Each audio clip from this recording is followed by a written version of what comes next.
дигар саволе ки инҷо омадааст, гуфтааст мургу гӯшти Россияро хӯрем ё нахӯрем. яъне дар Россия мурғҳои кушта шудаанд ё гӯшти гов ҳаст, гӯшти буз ҳаст.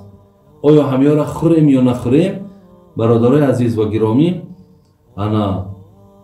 мо имрӯз дар ҳамон мулкҳои Россия ҳам дигар ниёз ба гӯштҳои онҳо надорем. ниёз ба хӯрдани гӯштҳои бигем аҳли китоб надорем. шукри Аллоҳи меҳрубон ки дар тамоми шаҳрҳои Русия бародарои мусалмони мову шумо дуконҳои гӯштҳои ҳалол кушоданд.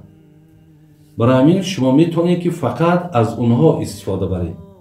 агар мабодо як зарурате шавад ки дигар ҳеҷ имкон нашид, яъне ҳеҷ имконе нест ки шумо мақсад аз ҳамон гӯштҳое ки аз дуконҳои мардуми мусалмон харидорӣ кунед ё дар шаҳрҳои шумо набошад, ин ҳолатда агар аз ҳамон мурғҳо ё гӯштҳое ки аз давлатҳои меоянд ки ҳамонҷа этикеткаи ҳалол задагиай ё нависондагиай ки забҳ бо тариқи исломӣ, иҷозат ҳайуш бихӯред.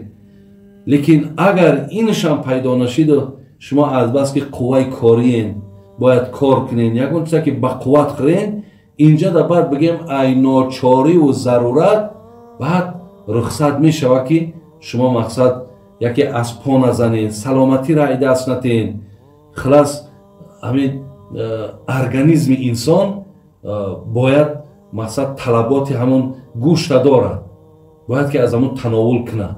агар чӣ қадр зарур шидем баъд ва ило зарур нашидем, агар ба хӯрдани моҳиай, ба хӯрдани ягон капустай, ба хӯрдани ягон тухмай, агар ба шарте ки шумо қудрату қувват дошта бошед, бо эҳтиёт кунед, бародарои азиз, бо беҳтарин мешавад. саволи дигар, дар хоб талоқ ҳаст ё не? агар бо касе нақлш кунӣ чӣ? яъне нафаре мисол дар хобуш занша талоқ мекунад дар хоб. одам дар ҳолати хоб, дар ҳолати девонагӣ агар зана талоқ кунад, талоқ намешавад. агар ба шарте рафта дар як кас дигам нақлам кунад, бигам ман дар хобам зан ман талоқ кардам, ин ҳолатам талоқ намешавад.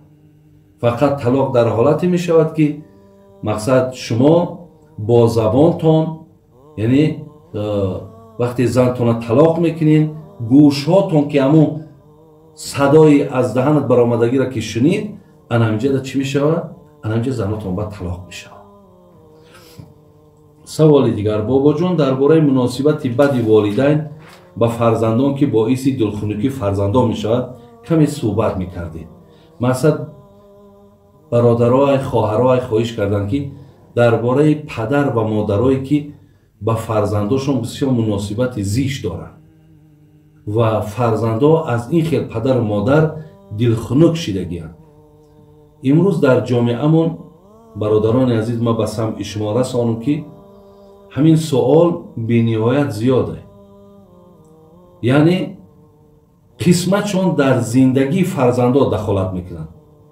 дахолати нодуруст. боз мегӯм, ман дар дахолат кардани падару модар муқобил нестам, вале дахолате ки агар барои нафъ ва барои фоида ва барои беҳбуд ва барои хуб шидани зиндагии фарзандаш бошад, худо баракат я ихел падару модарам. лекин агар ӯ падару модаре ки мақсад мора ҳатто як кас гуфт як фарзанд занг мезанад, мега ҳамагӣ бо оилам 6 рӯз зиндагӣ кардам. 6 рӯз. модарам маҷбур дорад ки ҳамин занта талоқ кун. ман гуфтам иллаташ дар чи аст? ман фикр кардам ҳозир ҳамин духтароро мебаранд, баъд нодухтар ки мебароянд хай дарам ҷавобшон метаҳанд. ман фикр кардам албатта ҳамин хел аст, дигар модараш албат маҷбур дорад. гуфт не, ин оилае ки ман гирифтам хешои падармай. модарам мега ки мара дар вақташ падарат ғам додагиай, ба ҳамин хотир и хеши бисол падартай сарш бите, то ман падарта ғам метам. оё бо ҳамин хел модар мо фарзандоро чӣ маслиҳат битем? چی маслиҳат битем? بگیم گپی مادر تا بگیر. مادرای عزیز، پدرای عزیز، شما میدونین شما چقدر مرتبه و مقام بلند دارید. پیامبر نازنین گفته است هما جنت و نار. گفته است ای فرزندای عزیز بدانید که جنت و دوزخ شما در پیش همینها حل می شود. شما این مقام بلند دارید. چرا مقاماتون ای دستان میتین؟ چرا از همون زینه بالایی که شما این خداتون شما بر زمین میزنید؟ برای پدرای عزیز، مادرای عزیز، فرزنداری را کرده توانید. به قدر فرزنداتون برسید. اگر خدا فرزندای به عقلتون داده باشد، با تاقیاتون از طرف آسمان پرتوین که الله شما را فرزندای به عقل داده است.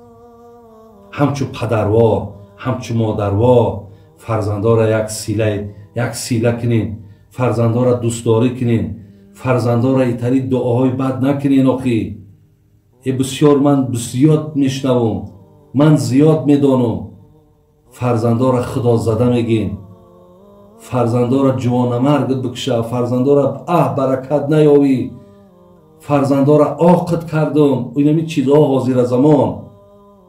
این نقش پدر و مادر در این داخل نمی شود. پدر و مادر باید از این گپ‌ها با احتیاط باشه. این چقدر پدر و مادرای پیشین حرکت میکردن در پای بچکاشون خار نزنه. پدر و مادر حتی آزار میدادن، پدر و مادر یگان گپی نمیزد یا هیچ وقت مقصد گمانش بد نمیگرفت که یکی بچم در یگان مشکلات نزنه.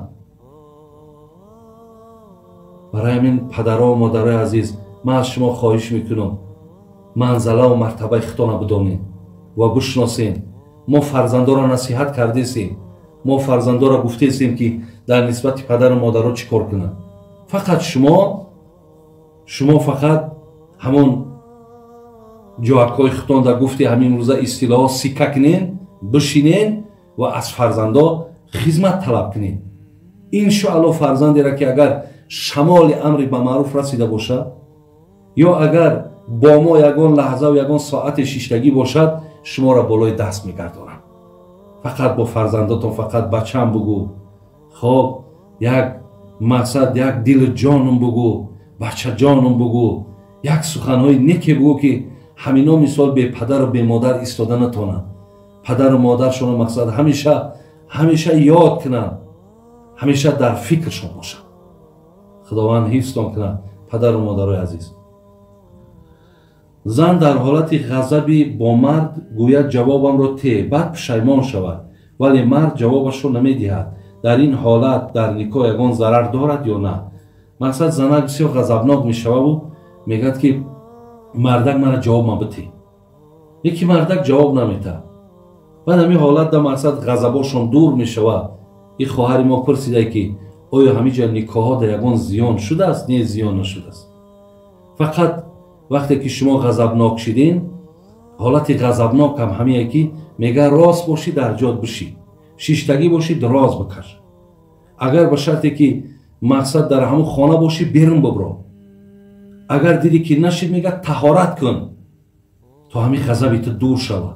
در حالت غضب نگو که مردک که مرا طلاق مبته، زیرا که در این حالت طلاق میکنه سیاه حال بد میشود. لیکن برای آنی که تو طلاق پرسیدی تو گناهگار شدی، تو پیش خداوند توبه کن. ولی در نکاح در طلاقتان یگان زیان شدگی نیست.